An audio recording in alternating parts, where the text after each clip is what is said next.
का प्रभाव है, जिससे कर्म की निर्जरा होना चाहिए, वो कर्म की निर्जरा का कार्य नहीं करता है। वह तो सिर्फ एक मात्र पुण्य का कार्य करता है और वो पुण्य पुण्य के पीछे भागता रहता है। बस कोई कह दे कि बस ऐसा कर लो, वैसा वो कर लेता है। लेकिन कोई कह दे कि भैया क्रोध नहीं करना,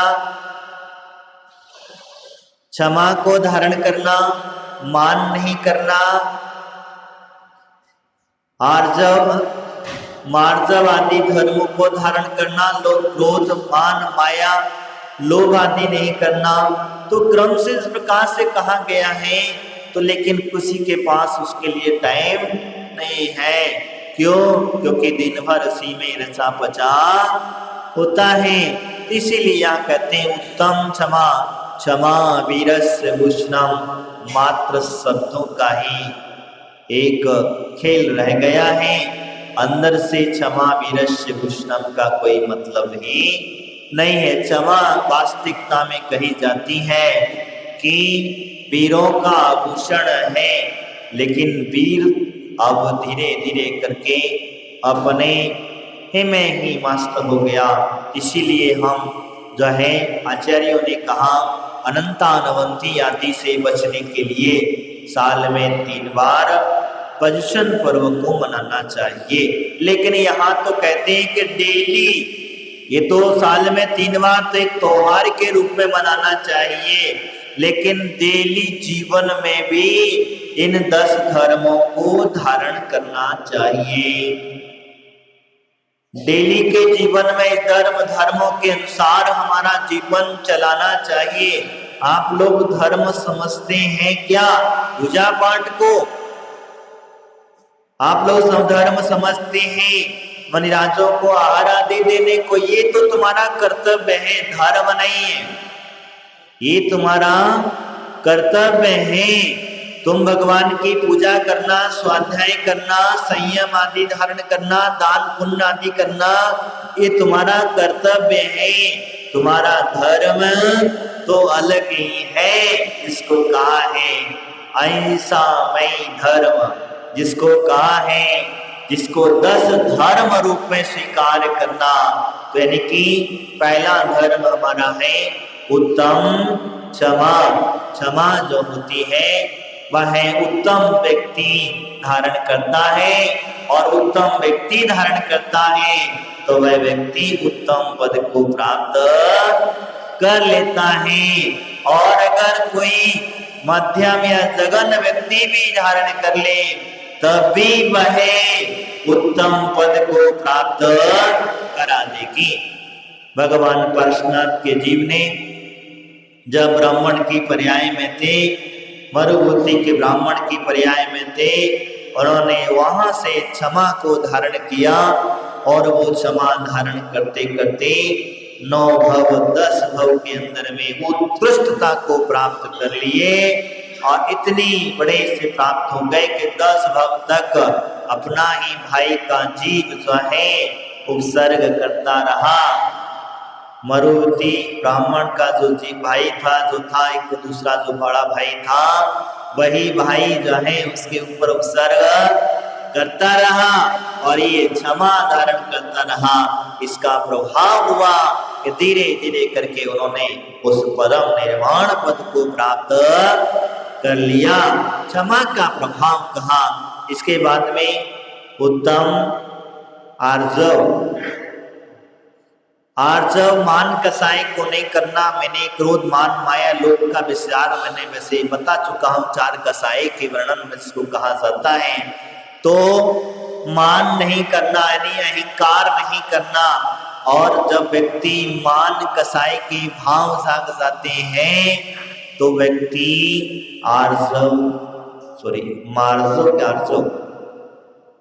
उत्तम क्षमा मार्जव धर्म को स्वीकार नहीं कर पाता है। मान कसाई जब जाग जाती हैं तो मार्जव धर्म जो है वह कितना भी कोशिश करे तब भी वह उसे स्वीकार नहीं कर पाता है। तो मान की कसाई की बात चली तो वैश्विकता में छोटा सा उदाहरण आपको देता हूं। घर में जवाई आया, जवाई जानते ना, नया नया शादी होकर के आया था, ससुराल गया था बेचारा अपनी धर्म पत्नी को लेने के लिए। तो ससुराल वालों ने कहा कि अब बड़े आए हैं, पहली बार आए हो तो आओ भगत भी अच्छी होती है। और जब आओ भगत होती है तो शाम भोजन का वक्त था तो भोजन भी कराने के लिए कहा। तो जमाई नए नए थे तो शर्मा गए बेचारे, और शर्मा गए तो उन्होंने कहा नहीं नहीं हाँ अभी भूख नहीं है। भूख तो लगी थी, क्या कहा, भूख नहीं अभी थोड़ी देर बाद कर लेंगे। क्योंकि मान कसाई जो व्यक्ति होता ना, कहते हैं जिसको कहते हैं, अब क्या कहते हैं, सासू बड़ी होशियार थी। मैं ज्यादा लंबा नहीं खींचूंगा इसको, जो है सासू बड़ी होशियार थी। और सासू ने कहा कि हमारे जवाई जो है अहम भाव को धारण कर लिए हैं, इनको मजा चखाना पड़ता है। क्योंकि पहली बार है इनको लाइन पे ला दो तो अब जिंदगी भर तक परेशान नहीं करेंगे, पहली बार में ही मजा चखा दो इन्हें। तो उन्होंने कहा ठीक है। सासू ने कहा जमाई राजा भूख नहीं लगा, अरे खा लो, तनक बहुत देर से आए हो, चल के आए हो, थक गए हो, थोड़ा सा तो खा लो। देखो आपके स्वागत के लिए हमने सुंदर सी खीर बनाई है, अब शाम का वक्त है, इतना सब पे बोले नहीं नहीं मैं अपने साथ में लेकर के आया तो रास्ते में खा लिया, पिंड पूरा का पूरा, लेकिन नहीं खा लो। बोले कि ठीक है कोई बात नहीं है। उन्होंने कहा ज्यादा नहीं थोड़ी सी खा लो, ज्यादा नहीं खाना, क्योंकि ज्यादा रात्रि के समय ज्यादा खाओगे तो डिहाइड्रेशन हो गया, अपच हो गया तो बड़ी परेशानी हो जाएगी। बोले ठीक है तुम इतनी जिद करते हो तो खा लेते हैं। तो क्या करा, सासू ने एक कटोरी में खीर उसे खिला दी, एक ही कटोरी दी, ज्यादा नहीं दी। अब उन्होंने कहा ज्यादा बनाने नहीं कराना, और कहते हैं कि किचन में से सारा सामान खत्म कर दिया। क्या हुआ, खत्म हो गया। अब जब खत्म हो गया तो कहते हैं रात में जवाई के पेट में दौड़े चूहे। क्या हुआ, बड़प्पन के वजह से भोजन नहीं किया और उसके वजह से जो है अब रात में दौड़े चूहे और एक कटोरे खीर, रात कैसे निकले। बेचारा परेशान, इधर से उधर, इधर से उधर, इधर से उधर करवट पलटते पलटते अब उसे रहा नहीं गया। बोले अब तो सब सो रहे हैं तो चलो चौके में जाके देख ले। वो घुस गया किचन में। अब जब किचन में घुसा तो कहते हैं घुसने के बाद में अब उसे किचन में क्या मिलने वाला है, कुछ भी नहीं मिलने वाला, क्योंकि किचन में कुछ था ही नहीं। अब उसमें जो भगोनी में खीर बनी थी थोड़ी बहुत चिपकी थी, मन को समाधान करने के लिए उसे धो करके वो पी रहा था। और सासू की नींद खुल गई, मान बढ़ाई।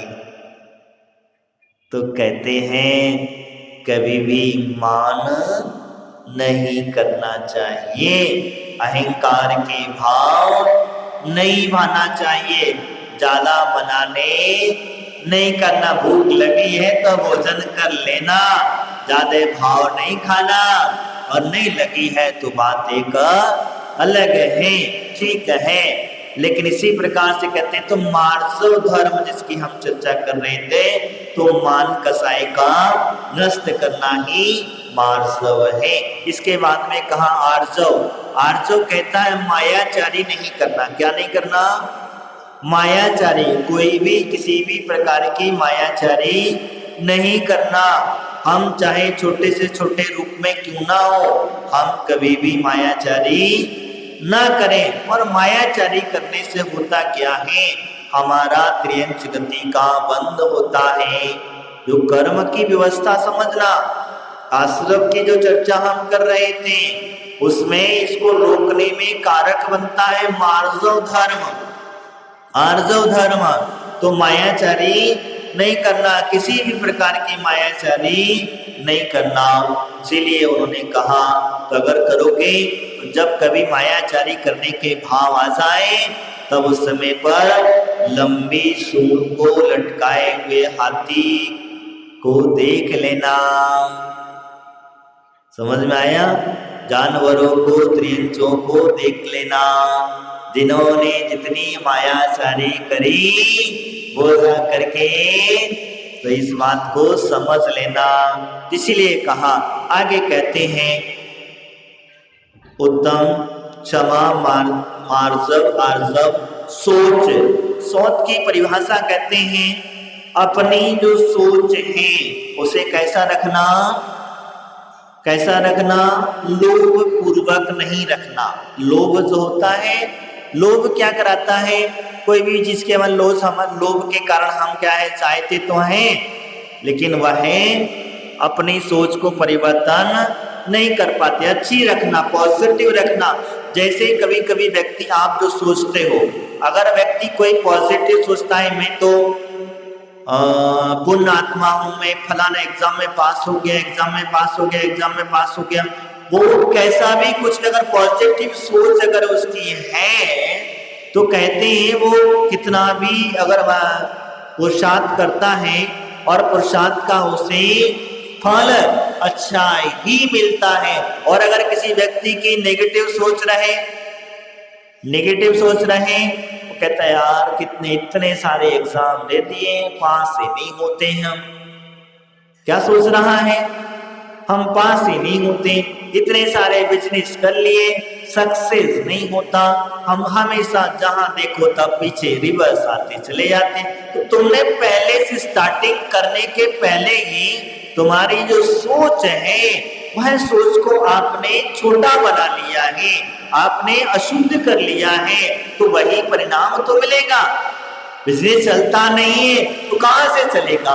नौकरी करता है, आपके विचार मन में बैठ गया है कि बॉस परेशान करता है, तो परेशान नहीं करने वाला भी करेगा, क्योंकि आपकी जो थिंकिंग चल रही थी, मन में जो विचार चल रहा था, वही विचार सामने धीरे धीरे करके, जब कहीं किसी व्यक्ति को देखना डर लगता है, किसी से डर लगता है, या किसी कार्य को करने से डर लगता है, या मन में थोड़ी बहुत घबराहट होती है, कहीं चल विचलता होती है, तो वो कार्य करते करते अगर बिगड़ जाए तो क्या, देखो मैंने तो कहा था मेरे को मेरा ये काम सक्सेस नहीं होता। और अगर वो व्यक्ति पॉजिटिव सोच के चलता है तो हाँ मैं ये कर सकता हूँ, हाँ मुझे भले नहीं आता हो, ये ध्यान रखना, तुम्हें भले ही ना आता, तुम्हारी सोच अगर उत्कृष्ट है, अच्छी है, तो वो कार्य भी सक्सेस हो जाता है। तो सोच धर्म कहता है अपनी सोच को अच्छी बनाना। कैसी बनाना? लोभता को छोड़ करके बनाना, क्योंकि लोभ लालच हमें लगा रहता है। क्या करते हैं? जैसे हम भगवान की पूजा करें तो भगवान की पूजा हम कर रहे हैं किस लिए? किस लिए कर रहे हैं? कि भगवान मेरी दुकान अच्छी चले, मेरे घर में सुख शांति रहे, मेरा व्यापार अच्छा चले, मेरा बॉस शांत रहे, मेरे को घर में यश मिले, परिवार में, समाज में। ये लोभ है। और लोभता पूर्वक आकर चाहे करके, एक भक्ति होती है स्वाभाविक, जो है स्वाभाविक व्यक्ति क्या होती है, बस कर रहे हैं, बाप की कृपा दृष्टि बनी रहे हम पर, बस वो तो ठीक है। और एक हद तक मांगना भी बुरा नहीं है, लेकिन मांग को उसी रूप में लटके रहना, उस पर ही अड़े रहना कि नहीं तुम्हें मेरी मांग पूरी ही करना पड़ेगी, आप उसी के भरोसे बस बैठे हो तो भी काम चलने वाला नहीं है। तो जितना आप पुण्य करोगे, जितना दान पुण्य करोगे, तुम्हारा कार्य अपने आप, कर्म जहां तुम्हारे ढीले हो जाएंगे, एक सिद्धांत ध्यान रखना, अशुभ कर्म जहां तुम्हारे समाप्त हुए या अशुभ कर्म तुम्हारे ढीले हुए, शुभ कर्म का उदय आया, तो तुम्हें ये सारा कार्य अपने आप सिद्ध हो जाए। लेकिन तुम्हारा कार्य भी सिद्ध हो जाता है, लेकिन बदले में तुम किसी को थैंक्स कहना नहीं जानते। एक सोचते सिद्धांत में आपको बताने जा रहा हूं, आप किसी का धन्यवाद करना नहीं जानते। आप उस व्यक्ति के प्रति ऋणी होना नहीं जानते, उस व्यक्ति का अपन जिसको कहते हैं कृतज्ञता जो है उसकी प्रकट करना नहीं जानते। अगर तुम भले ही तुम्हारे कर्म की वजह से हुआ, मैं ये नहीं कहता हूं कि तुम्हारे कर्म की वजह से नहीं, क्योंकि तुम्हारे कर्म कम हुए, अशुभ कर्म का समन हुआ, धीरे धीरे करके शांत हुए, शुभ कर्म का उदय हुआ, इस वजह से हुआ। लेकिन वो कर्म शांत हुए किसके प्रभाव से, ये बात ध्यान में रखना।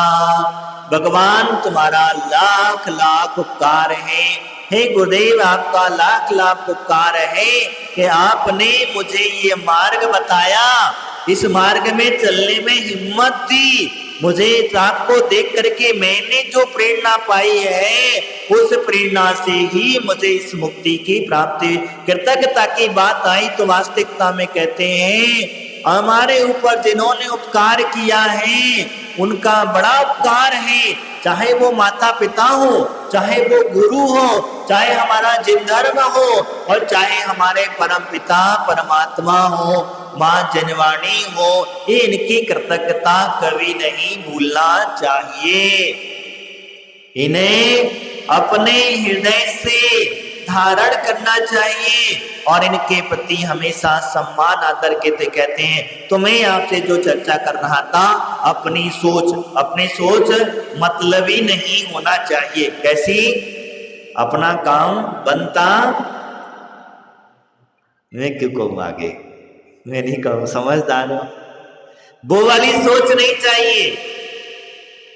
मेरा काम बन गया है तो बस इसका मतलब ये नहीं है कि बस अब क्या करना है, काहे के लिए जाना है, क्यों करना है, कहाँ करना है, ये सब चीजें छोड़ करके तुम्हारे वजह से, तुम्हारी कृपा से, तुम्हारी कृपा दृष्टि से सारा कार्य है का कृतज्ञता हमारी याद रखना चाहिए। जैसे बच्चे हैं अपने माता पिता की कृतज्ञता रखनी चाहिए, क्योंकि उन्होंने ही अगर तुम्हें गर्भ में मार दिया होता, बच्चे को तुम्हारा लालन पोषण नहीं किया होता तो बड़ा हो पाते तुम?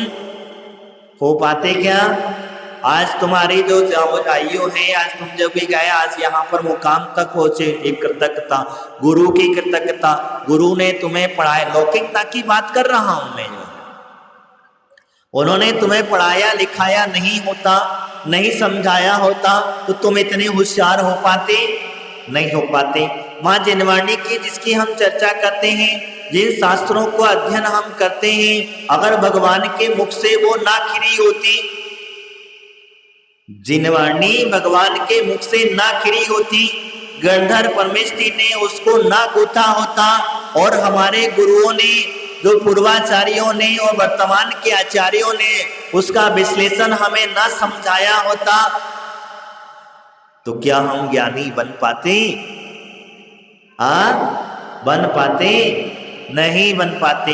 तो यानी कि जिनवाणी का उपकार नहीं भूलना और हमारे दिगंबर मुनिराजों का भी उपकार नहीं भूलना, क्योंकि सबसे बड़ी बात उनका उपकार क्या है मैं आपको बताता हूं।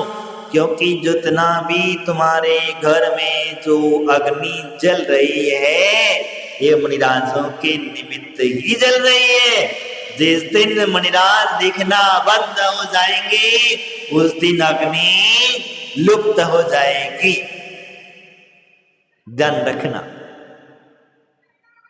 मुनिराज दिखना बंद, अग्नि लुप्त, और सप्तम काल का प्रारंभ। इसलिए तो कहा है कि पंचम काल के अंत तक मुनि रहेंगे। ठीक है, हमारे गुरुओं का उपकार और क्या उपकार है? कहते हम जो दान अगर हम जो देते हैं, वो दान गुरुओं की अंजलि में दिया जाता है, जिसे भोजन हो, आहार दालियापन जिसको कहते हैं, जो भक्ति पूर्वक देते हैं। अगर वो ना दिए होते तो तुम्हारे घर में जो अक्षय भंडार भरा हुआ है, वो अक्षय भंडार कहां से आता?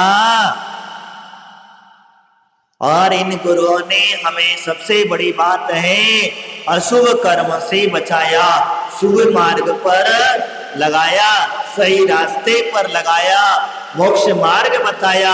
क्योंकि हम तो भटके हुए थे, रास्ते में पड़े हुए थे, हारे थके थे, मन तक उदास हो चुका था, हम तो चले थे आत्महत्या करने के लिए, लेकिन गुरु ने सहारा दिया, मार्ग बताया, हिम्मत दी, और हिम्मत के प्रभाव से कहते हैं, इसीलिए हमारे दिगंबर मुनिराजों का बहुत बड़ा उपकार है।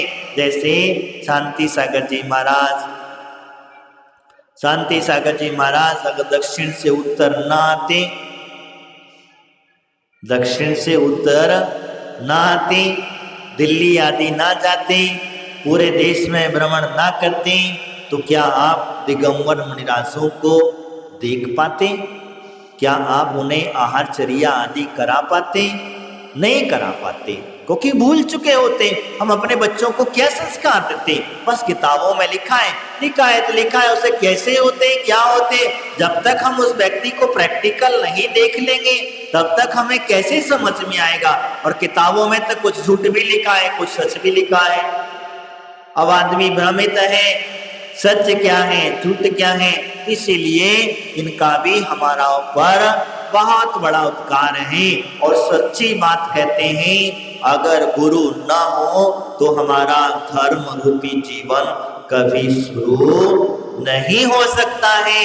इसीलिए दिगंबर मुनिराजों का सबसे बड़ा हमारा उपकार है। कहे गुरुदेव आपने उस प्रभु की दर्शन करा दिए, क्योंकि गुरु ने ही प्रभु के दर्शन कराए हैं, और क्योंकि उन्होंने दर्शन किए इसलिए तो कराए हैं। इसलिए इनका उपकार मानना चाहिए। तीर्थंकर आदियों का तो मैं आपसे कह रहा था, तो अपनी सोच जो है वो सोच को अच्छी रखना चाहिए, शुद्ध रखना चाहिए, साफ रखना चाहिए। इसी भावना के साथ आगे कहते हैं, सोच सत्य, सत्य हमेशा ही बोलना चाहिए, असत्य का प्रयोग नहीं करना चाहिए। सोच अच्छी होगी तो लोभ छूटेगा।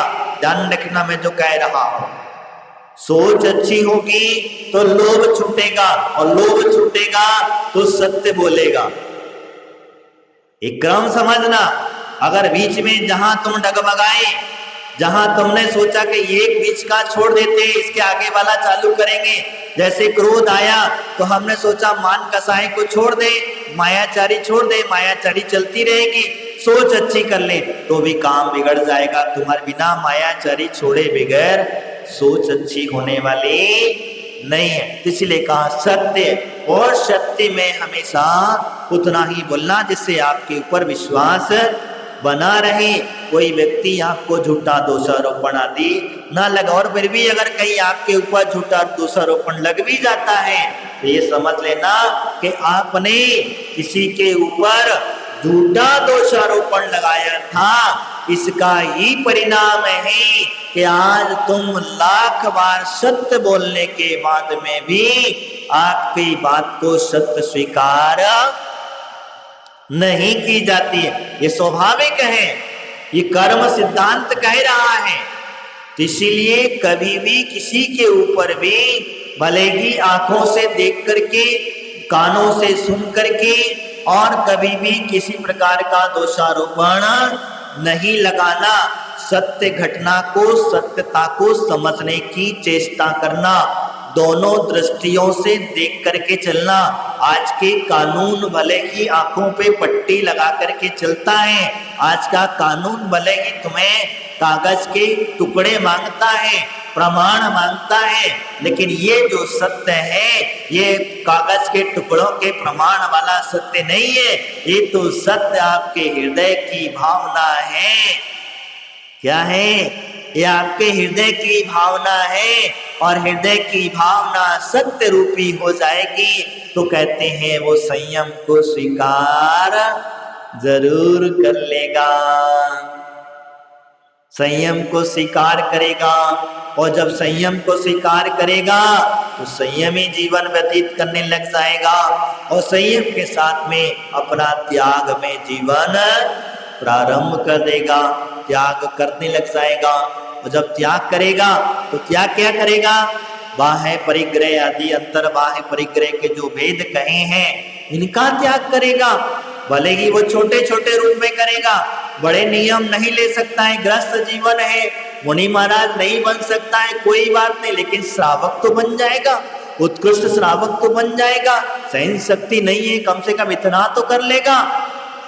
तो इतना थोड़ा बहुत भी आपसे नहीं कहते कि आप उपवास करो, निर्जल करो, अरे कम से कम एक स्थानासन भी कर लिया आपने, जमी कंद भी छोड़ दिए आपने, रात्रि भोजन आदि भी छोड़ दिए आपने, तो भी आपका तप बहुत बड़ा होता है, संयमी जीवन होता है। वक्ष वक्ष का आदि का चर्चा हम आगे करेंगे। तो इस प्रकार से मैंने कहा तप और तप धारण करेगा, 12 प्रकार के जो तप कहे हैं उनको स्वीकार करता है। और तप के पास में अकिंचन्य स्वान रखना। अब वो क्या भावना बाता है, देखना उसके भाव कैसे बनते हैं। कहते हैं बिल्कुल अपने आप को किंचित मात्र भी शून्य कर लेता है। अकिंचन, मेरा नहीं है, ये जो कुछ भी है किसका जिसका है उसको वो जाने।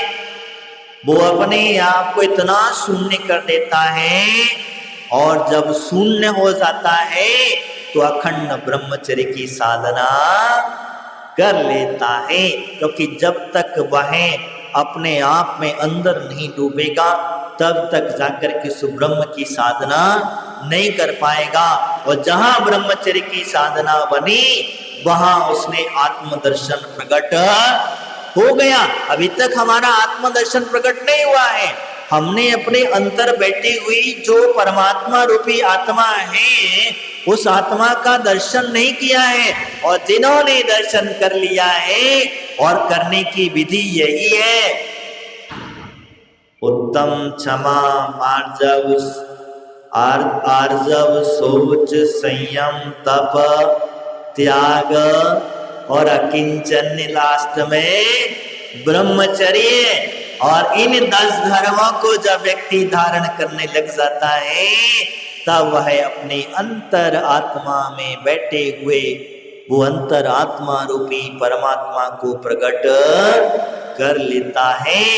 फिर उसे ये पाषाण की प्रतिमा के दर्शन करने की जरूरत नहीं पड़ती, उसे दिगंबर मुनिराजों के दर्शन करने की जरूरत नहीं पड़ती। अब तो वो स्वयं भगवान बन गया है, क्योंकि उसने अपने आप को भगवान रूपी प्रकट कर लिया है। भगवान कोई और नहीं है, आप ही भगवान है, कोई और नहीं है, आप ही भगवान है। बस अंतर इतना है कि तुमने अपने आप की शक्ति को पहचाना नहीं है, तुमने अपने आप को जाना नहीं है। और जब तक जानोगे नहीं तब तक अपने आप के भगवान को पहचान भी नहीं पाओगे।